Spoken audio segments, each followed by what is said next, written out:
Gengar player. So let's get right into it. Got the dope little music right here. Very good. Okay, so let's see where our Gengar player ends up heading. Jungle. That is about where you want to play that character.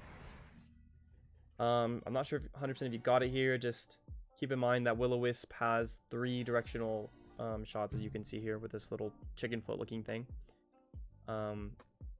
Make sure you're hitting it completely. Oh yeah, I was also going to review your items that you were using. You DM'd me and told me that you were using Wise Glasses, Energy Amplifier, Special Attack Specs. That sounds kind of not too good, to be honest with you. Let me go check Gengar really quick to see what his situation is.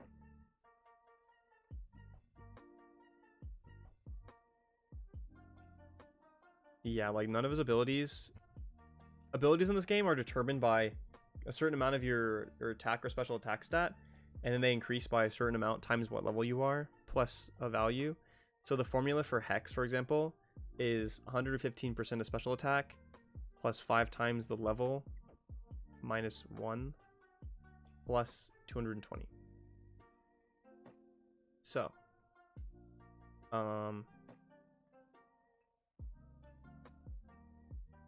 yeah, I don't really think special attack items are going to be doing you a lot of good for you. So I would go ahead and try different items. Probably honestly for your character, literally, because you're using Hex Sludge Bomb here, right? Is that what it's called, Sludge Bomb? Yeah, you're using Hex Sludge Bomb, I believe you told me, and I don't think either of your items scale that well, or your abilities scale very well with special attacks, so I would just stop doing it. So I would definitely drop the Wise Glasses and the special attack specs. The Energy Amp is potentially viable. I believe Gengar gets his ult pretty frequently. I'd probably like to see you put on a Focus Band and a Buddy Barrier. Probably the best strategy. Because this character is relatively tanky. It's tankier than other characters, kind of like it's tankier than it really deserves to be.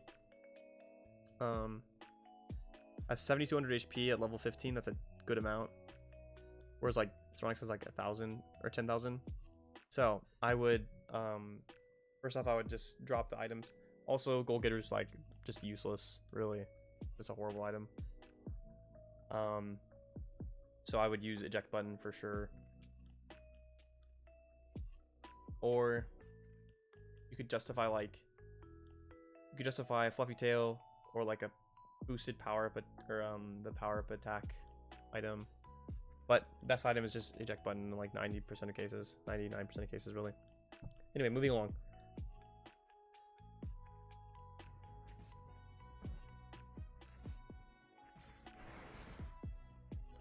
Alright, so you just rolled that little dude.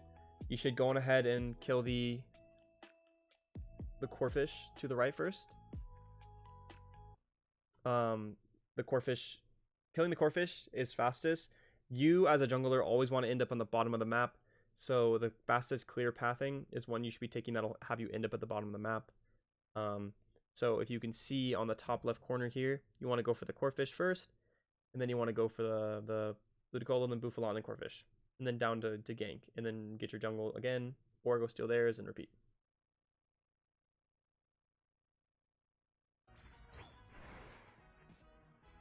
I think that's a bug right there. A little unlucky.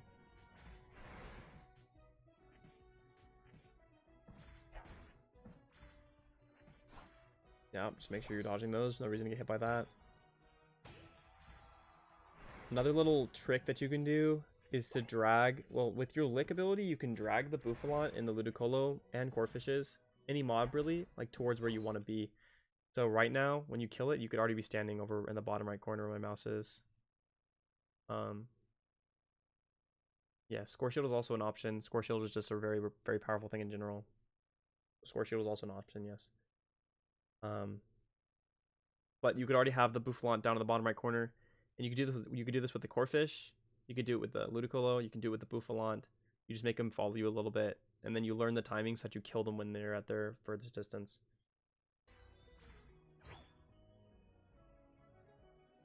Again, just make sure you're hitting every single one of them. I don't think that got all of them. I don't know the exact hitbox, but like, because the hitboxes are bigger than the lines show. They always are bigger than it shows. One hit, and then you already hit with your lick. I don't think you hit him with everything.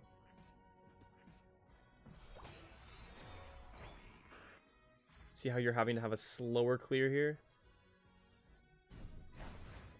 Also, just make sure you're max ranging your abilities. It's just faster to do things if you like right now you could have already sludge bombed.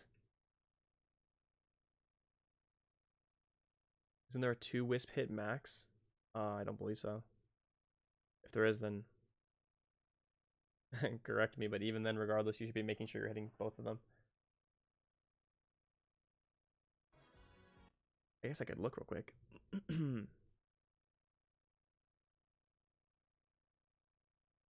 Oh, yes, you're correct. But regardless, you should still be making sure you're hitting both of them. We'll just clip that part out of the VOD. Just kidding. No matter how much you know about the game, you can always make mistakes. Anyway, so you're heading up towards top. It's good to be there to participate in taking these bees here, but top lane, as we've talked about, is the most useless thing in the whole game. So go bottom. Clearing top, if let's say you are fighting well and you're able to clear the enemy's top goal, the only thing it allows you to do is have a better opportunity to take Rotom. Effectively, for the way that ranked matches will happen, you just have an advantage in the lane. And having an advantage to get Rotom is just not useful. Rotom is a very not useful thing in general. So head bottom instead, and you will have a much better time if you're able to clear the enemy's bottom goal. It makes the chance of you getting makes your chances of getting the Dreadnought is drastically higher, and Dreadnought is just so much more useful than Rotom is.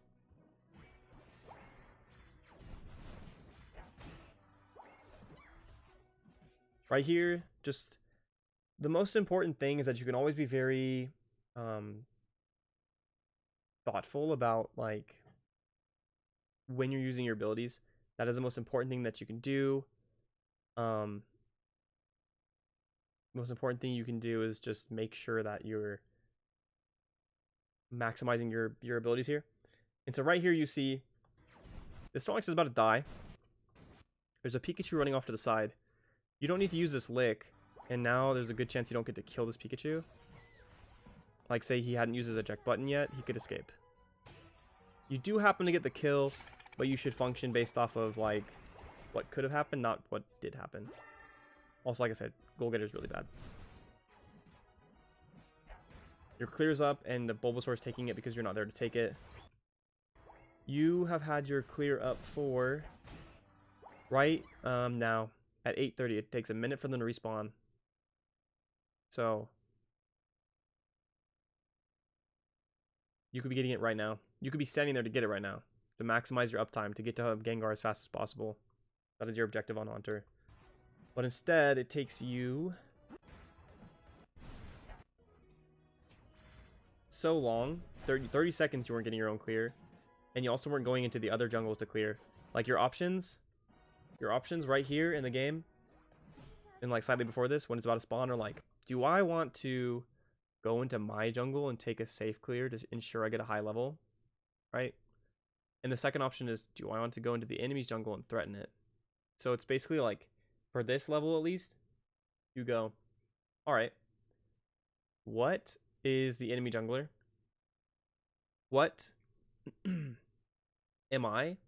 How do those compare, right? Like, if the enemy jungler is a Lucario and you're a Haunter, you're gonna get absolutely collapsed by that Lucario. You probably don't want to go try and steal their jungle on this clear. You want to get more powerful before you go for something like that. So yeah, it's about making a judgment call. But instead, you're just playing like a laner, which is just not very useful. And you're on the most useless lane too, and you're only level 6 right now. Instead, your Ivysaur is taking it, and so he's leaving his bottom lane. He's leaving his bottom lane.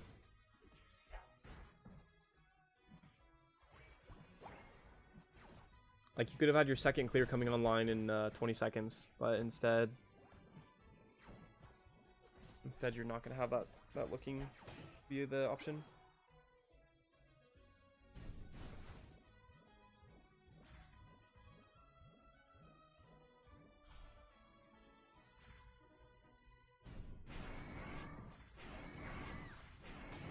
So something you can do, obviously, Sludge Bomb into Hex is pretty forehead.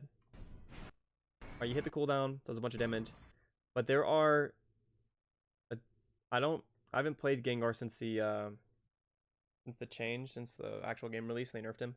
Actually, sorry, since the first patch. But there are iframes, and so if you know this Pikachu hasn't used his Electro Ball yet, then you can intentionally learn the timing and plan it so you don't get hit by iframe by these things. You end up tanking damage there.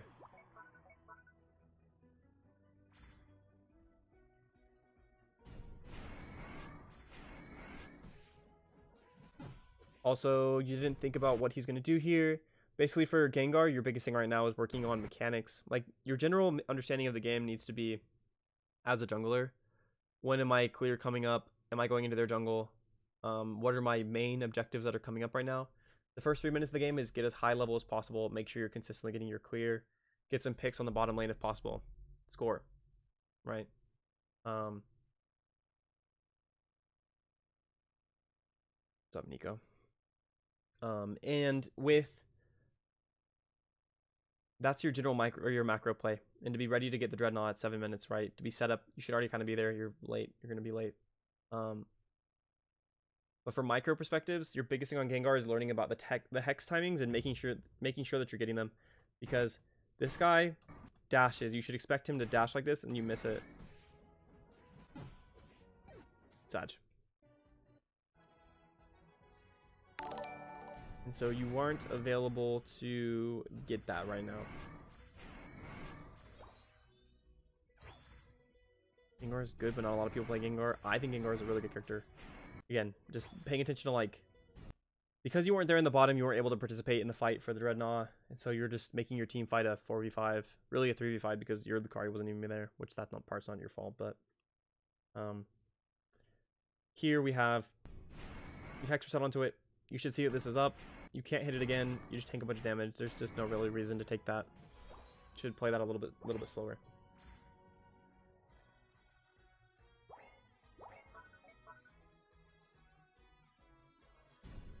You're 3.5 minutes in the game. You're only level 8. Huh? Looks like your controller's bugging out. I wonder if it's new with this patch, because my controller's been doing that a lot too. Anyway, if you had a eject button here, you can go kill him. But you don't. And then you waste that and you set up yourself to die. If you don't have a sure hit, like, you just need to be a little bit slower and more mindful about when you're engaging on these things and what you really want to do with it.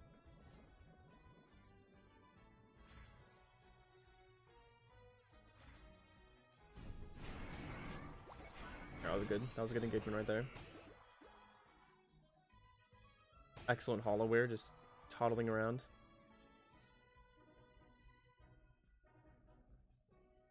Go on ahead and press your make sure you're holding your Unite move. So press your ZL. It makes you have it faster in case you just needed it right now. Shouldn't be here. You should go into the jungle. Into their jungle, because your jungle is unavailable. You should go steal it. Okay. That's just mechanical error. You need to be more mindful. Like, even if you have to slow things down to learn how to do it better, you need to be more mindful of your actual mechanical ability, like your actual mechanics in this process.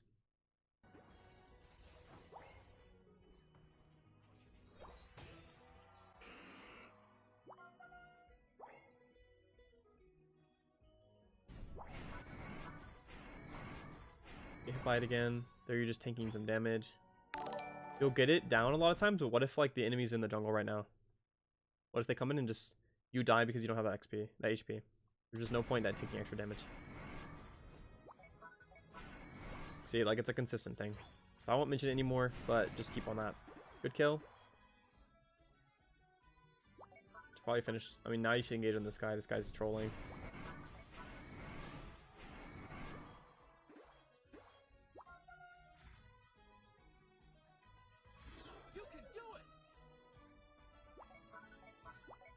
So you should be setting up for the Dreadnought fight. You see this guy here? He's definitely a kill target for you.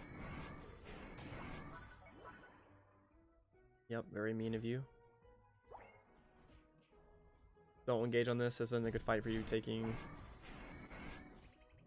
You missed again. If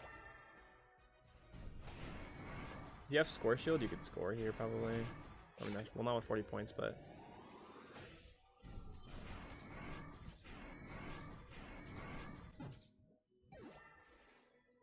Just you got to be thinking about like every hex is a time in which you can be not taking damage.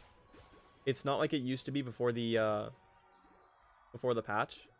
Before the patch, you were so invulnerable you could just do whatever you want. You just got to learn like there's a time period where you're completely invulnerable during hex and you will not be taking any sort of damage at all.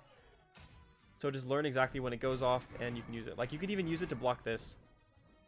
Like probably if you hit it so it's like you waited and now you hit it, then it would be active as it would dash through you as you've hexed it.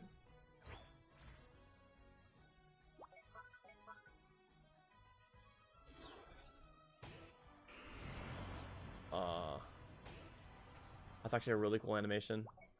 I mean, it's actually kind of weird that you're swimming, but I am assuming that was a fat finger. Sneaking a score in is fine. It's just you could. Yo, what is this? That's so cool. That's the first time I've seen that. Yeah, don't. Well, you gotta be looking at the spawn timers. You have got to be looking at the spawn timers. They just killed them. 3 are dead. You can sneak a score in. Perfect. Now get out. Get out. Now you die because of this.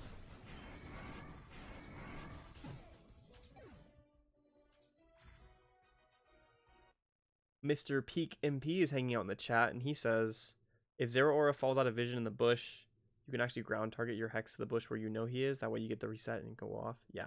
It's just about being more mindful. You shouldn't like always just be spamming it. Like don't always just spam the hex. It won't get you what you want to be.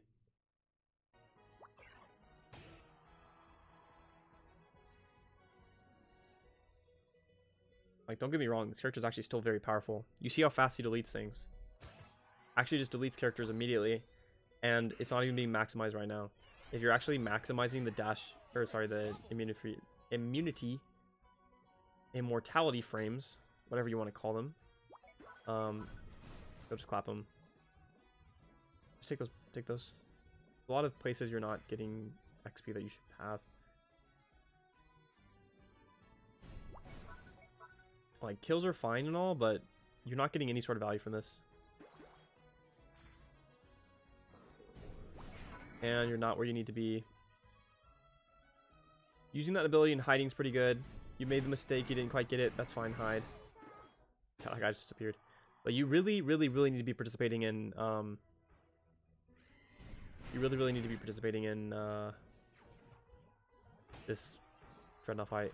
Like you have the capability to do a bajillion damage. I don't know exactly the damage of Hex plus Sludge Bomb combo together, but it is very high. It is actually just a lot of damage. It's one of the higher combos in the game. So you have the capability to hit it, and even if you mess it up, you can hit it again. It's pretty forgiving.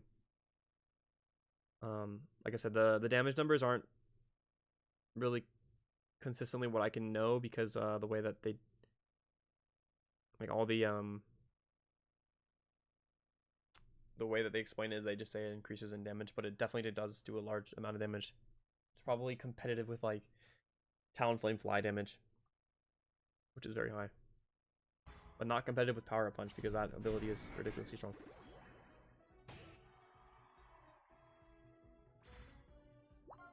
And honestly, the more you learn the mechanics in this game, like, just constantly dodging people's abilities with your iframes is actually just like a really cool thing that you could do. You will have so much fun with that. Just kill them first. You guys are rolling them, just kill them. Like, you guys have enough damage, you can roll them and score them. This was a wasted ult.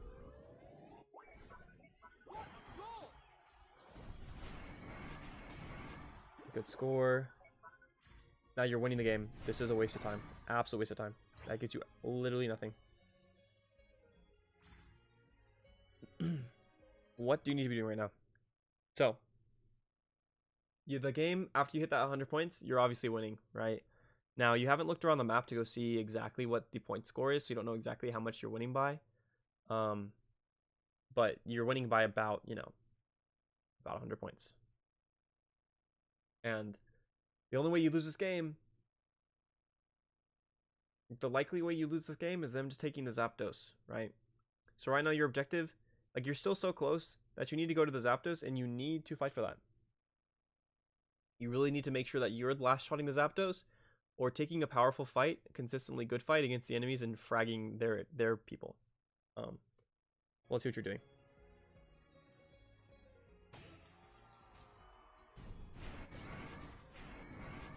Like, that's fine.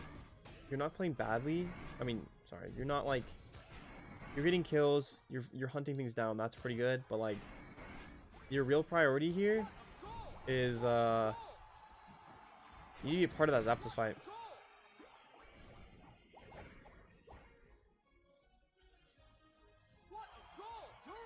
They're all just TPing out right in front of everyone. That's funny. At this point, just TP back into the, protect your goals if you really want to win. If you want to BM them and just keep fragging them, that's also fine. It's pretty fun.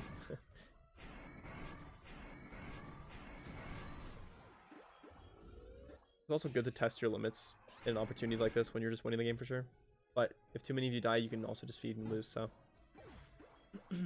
So, game's pretty much over here.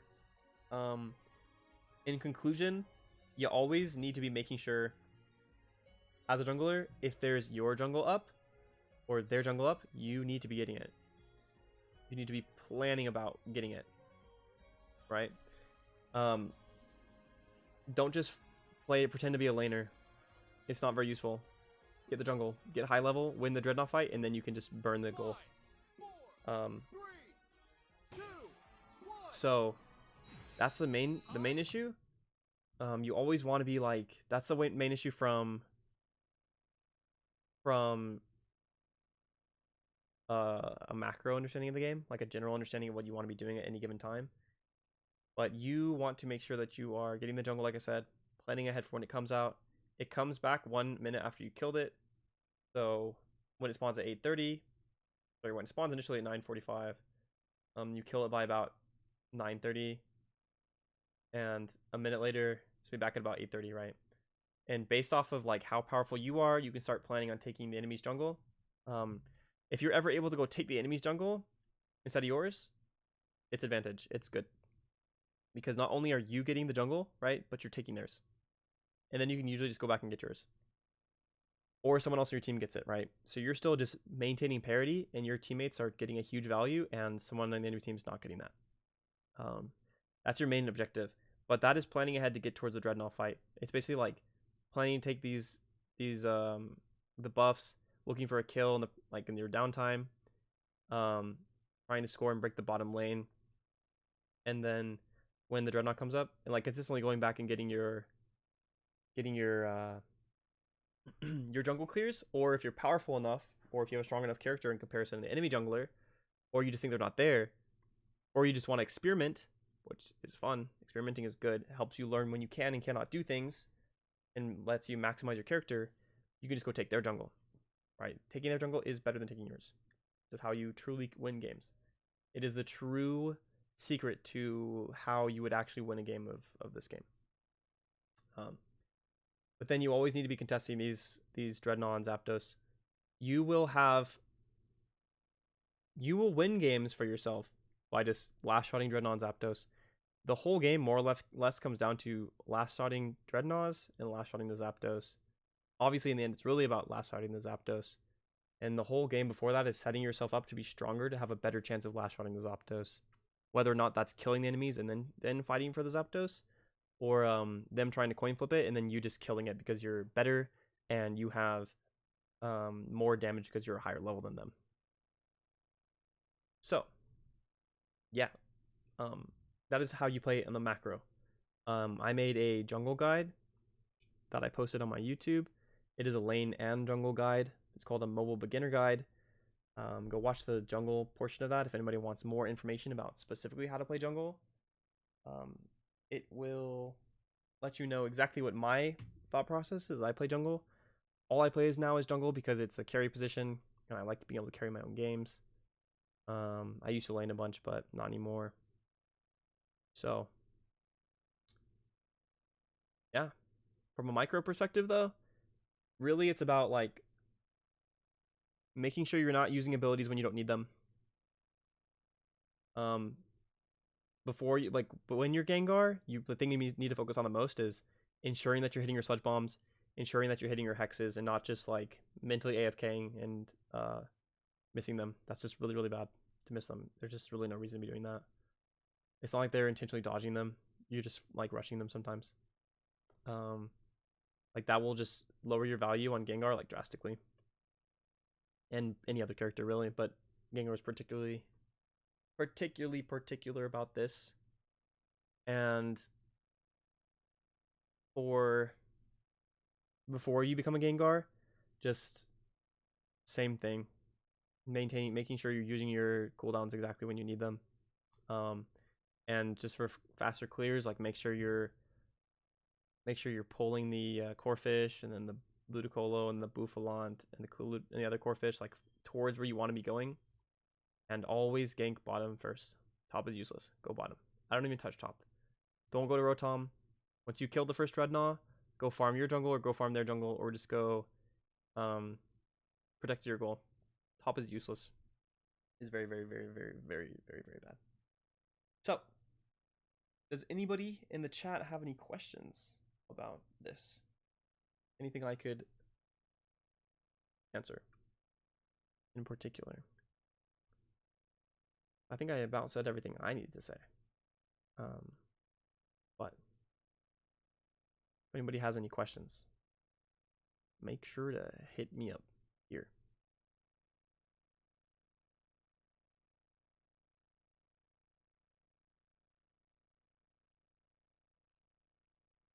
Any questions? Any questions? Dot. Tell them how to jump the wall. I think you need an eject button. Didn't have a eject button. Neither his first abilities are dash.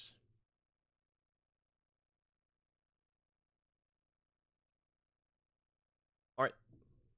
So, with that said, I think we can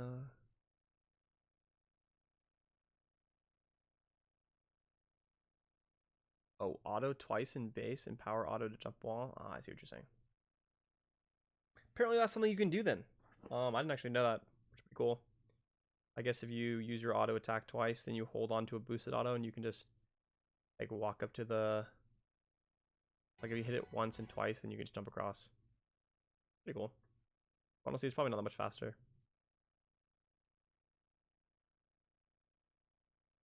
How would you handle a team 5-man pushing your bases while no one backs you up to defend? It's character by character. You just need to make sure that you're understanding how much damage your character can take and how much damage your character can do, and then deciding like if you're capable of actually stopping them. If you can't stop them, then just don't even bother fighting it. If you can, then just fight them as much as possible to buy time for your teammates to help you and then get out. So those are your options. Yeah, I think I'm gonna call the VOD review there then.